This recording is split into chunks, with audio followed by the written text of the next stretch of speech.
Actually जो प्रेम है वो तीर्थ यात्रा ही है, और उससे जो पहुंचने वाले अगर पहुंचे नहीं है कहीं पर, तो इसका मतलब ये है कि उन्होंने जीवन को अपने और कोई रंग दे दिया है, और कोई ढंग दे दिया है, प्रेम का रंग नहीं दिया। उन्हें लग रहा कि प्रेम का रंग है, लेकिन उस रंग में कुछ और रंग था। प्रेम का रंग क्या है और प्रेम का ढंग क्या है और प्रेम का अर्थ क्या है एक्चुअली? तो प्रेम का अगर एक शब्द में बोले तो समर्पण। समर्पण की जो दशा है, जहां पर दो लोग मिटते हैं, दो बचता नहीं है, दो नहीं बचता, केवल एक, दो दो की तरह नहीं, एक, अद्वैत। अगर ये ढंग रहा, समर्पण रहा, तो ये तीर्थ यात्रा पूरी होती है। तो समझते हैं हम कि कैसे ये यात्रा में क्यों पूरी नहीं होती, कैसे प्रेम के ढंग बदल जाते हैं। तो हमारे प्रेम के तरीके क्या है, कितने तरह का प्रेम है। तो एक तरह मोटा मोटा पहला प्रेम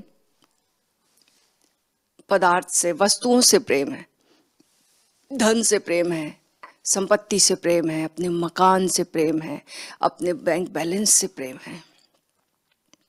और ओशो कहते हैं कि 100 में से 99 लोग, माइंड करना, 100 में से 99 लोग उसमें पड़ जाते हैं। और क्यों ऐसा होता है? क्योंकि इसकी खूबी यह है कि वस्तुओं के प्रति हमको समर्पण नहीं करना पड़ता।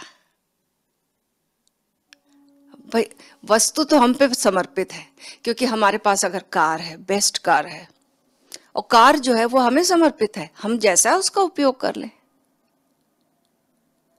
हमारे पास मकान है, हम बहुत अच्छा मकान है, वो हम जैसा उसका उपयोग कर ले, वो हमारे प्रति समर्पित है। तो एक तरह का एक समर्पण का एहसास होता है, और एक तरह का अद्वैत घट जाता है, जो कि फॉल्स है, गलत है। लेकिन ऐसे भ्रम में जीते हैं वस्तुओं के प्रेम करने वाले लोग। इसमें कोई समर्पण का कोई मतलब नहीं है। वस्तुओं ने अगर समर्पण कर दिया, उसमें क्या मतलब है?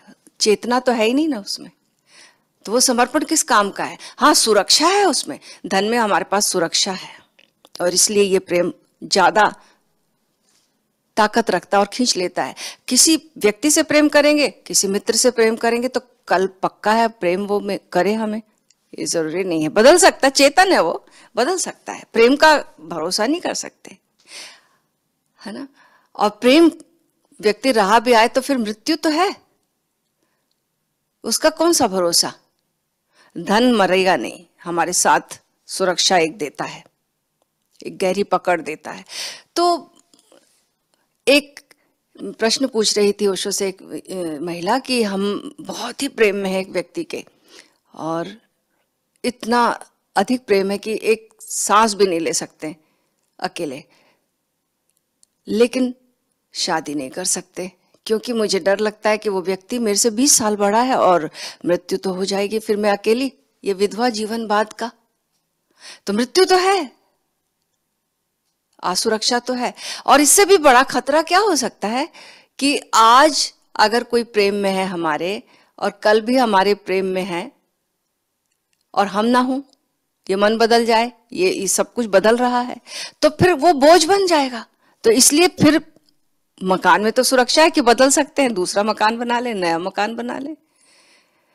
तो जब भी हम प्रेम में, व्यक्तियों के प्रेम में होंगे, तो हमारा अहंकार जो है बार बार चोट खाएगा, बार बार असुरक्षा है उसमें। तो अहंकार बार बार चोट खाएगा, खोएगा, गलेगा, लेकिन वस्तुओं के प्रेम में तो खूब बचेगा, ये अहंकार खूब बचेगा। जितनी बड़ी संपदा होगी उतना बचेगा अहंकार, उतना बड़ा अहंकार होगा। तो हमारा अहंकार ऊपर की यात्रा करता है इस वस्तुओं के प्रेम में। और इसीलिए तो सभी संत बोलते हैं, सभी ज्ञानी बोलते हैं, ये क्यों? वस्तु का प्रेम क्या है? तृष्णा, जिसको भगवान बुद्ध कहते हैं तृष्णा। यानी तृष्णा जो है वो वस्तुओं का प्रेम है। संग्रह करना, इकट्ठा करना, संग्रह वृत्ति के इसलिए सभी खिलाफ है। जितने ज्ञानी जन है वो कहते हैं कि संग्रह मत करो। क्यों कहते हैं? क्या फर्क पड़ता है? फर्क पड़ता है जब हम संग्रह करने लगते तो हमारा जो प्रेम है वो गलत यात्रा पर चल पड़ा। अब हमने गलत ढंग दे दिया, रंग दे दिया।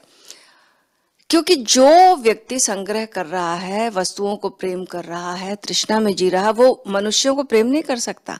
वो मनुष्यों के प्रति तो नफरत करेगा, घृणा करेगा एक तरह से। क्यों क्यों करेगा? क्योंकि सभी उसके भागीदार लगते हैं, सब उसके धन को शेयर करेंगे, सब उसकी चीजों को शेयर करेंगे, तो ये बात उसे ठीक नहीं लगती।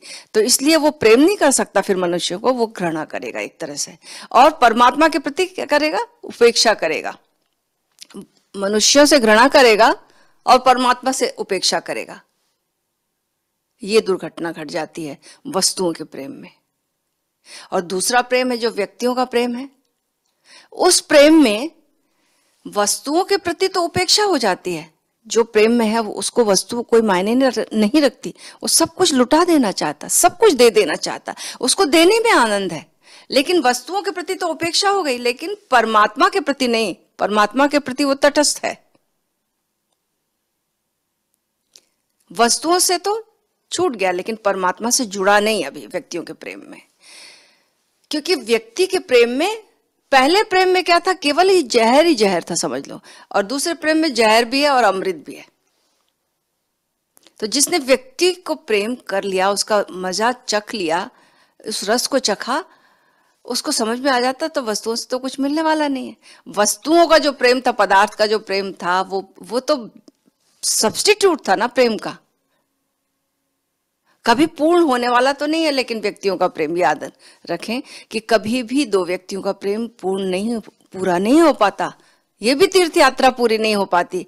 क्यों? क्योंकि अहंकार दो हैं और दोनों एक दूसरे को मिटाने की चेष्टा में लगे।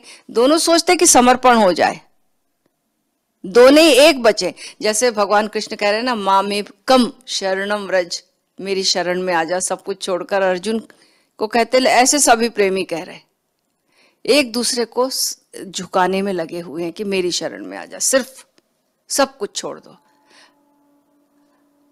अब कंजूस आदमी के जीवन में प्रेम नहीं, व्यक्ति के जीवन में प्रेम नहीं, जो व्यक्तियों के प्रेम में है उसके जीवन में भी प्रेम नहीं बच रहा।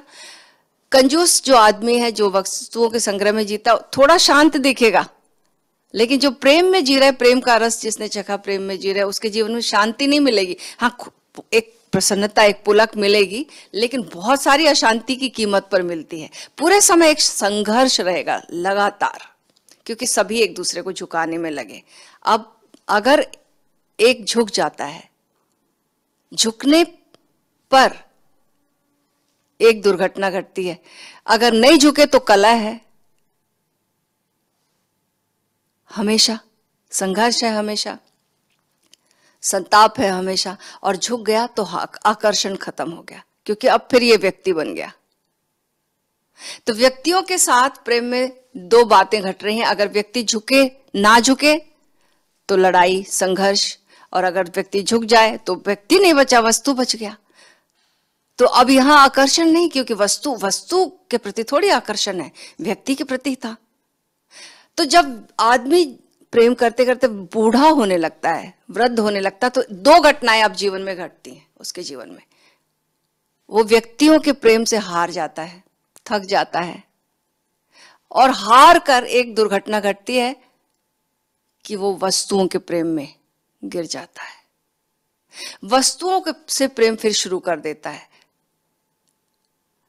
ये। और दूसरी अच्छी घटना घट सकती है कि ये जो दो व्यक्तियों के प्रेम में घटा था, जो भी रस मिला, वो जो सुख के लम्हे थे, उस समझ को अगर उसने बचाया तो उसने परमात्मा की खोज शुरू कर देगा वो।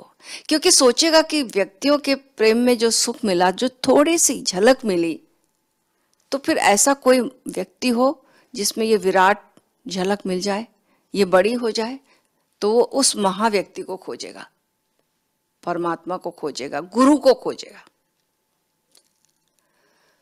तो दो बातें घटेंगी, व्यक्तियों के प्रेम में रस मिलता है, और रस और संघर्ष भी मिलता है।